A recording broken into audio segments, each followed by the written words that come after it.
Le développement est une thèse selon laquelle le développement est considéré comme une nouvelle religion moderne qui a été cultivée pendant le temps.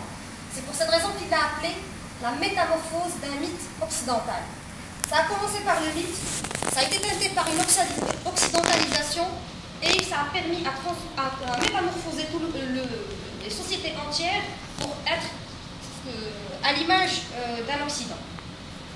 D'ailleurs, elle a même conclu ce chapitre en disant la question qui a été soulevée par notre collègue Roger. Comment s'avisera-t-on que le bien-être ne provient pas nécessairement de la croissance? D'ailleurs, c'est comme ça qu'il a conclu son chapitre. Rapidement, des petites critiques. Je n'ai pas encore développé dans le sens critique, mais peut-être à la fin du cours, j'aurai peut-être à l'esprit analytique et critique.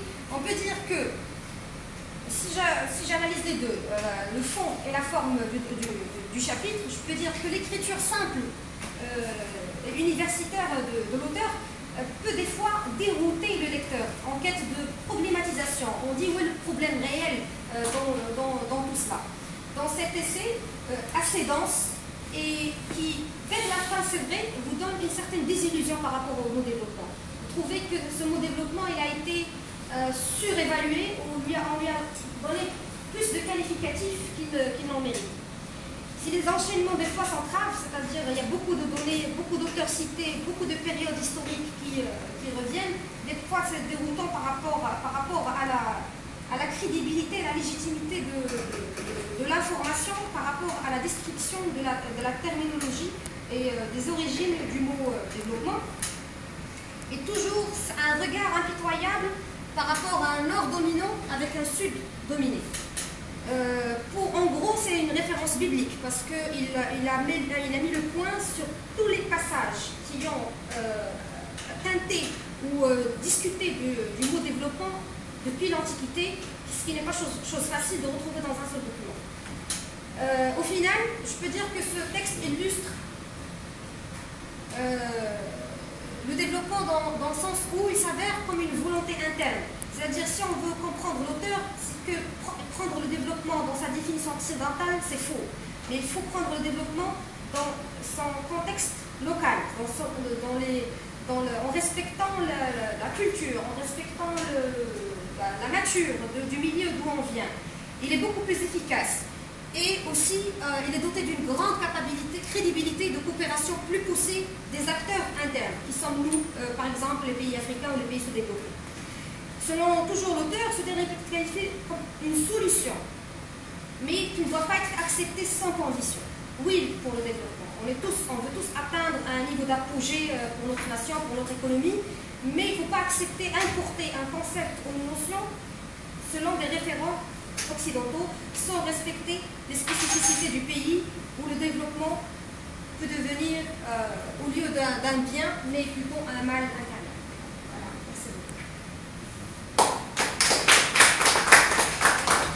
Pour la synthèse, j'ai préparé un petit document qui reprend les mêmes données sur synthétisant 2 pages que je pourrais envoyer à...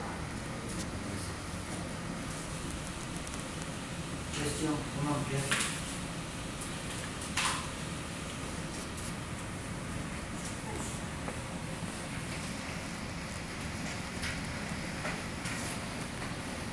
Qu'est-ce que vous pensez de l'évolutionnisme social?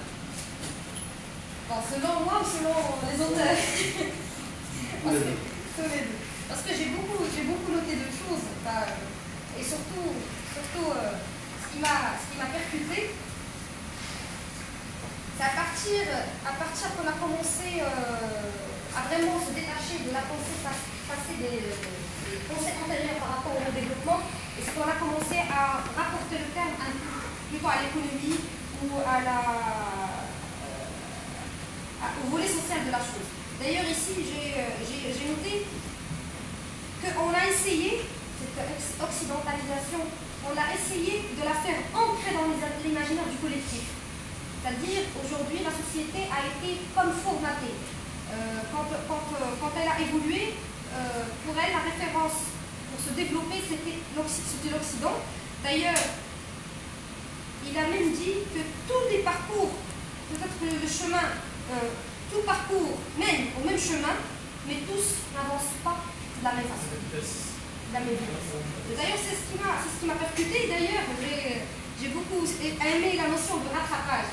telle décrite dans ce chapitre, quand il a dit que si on décrit la croissance, on trouve qu'il y a les pays développés, il y a les pays sous-développés qui veulent rattraper. Et tant qu'on suit le développement tel qu'il a été décrit, tant que le gap est plutôt creusé au lieu de se rejoindre. Et la cité dit, tant bien que mal, on dit que le temps c'est l'argent. Le temps c'est l'argent. Ça me fait rappeler à l'aide.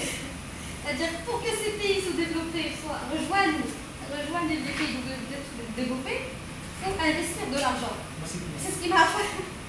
Et il a vraiment très bien expliqué. L'évolutionnisme social, quand il a été versus ou contre l'évolutionnisme biologique, c'est que c'est là des valeurs sociales et culturelles s'ajoutent.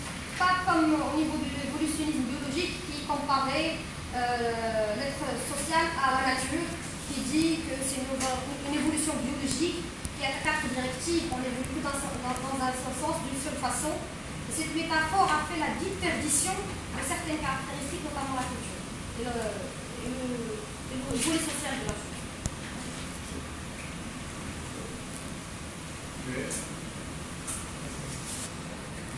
Il commence par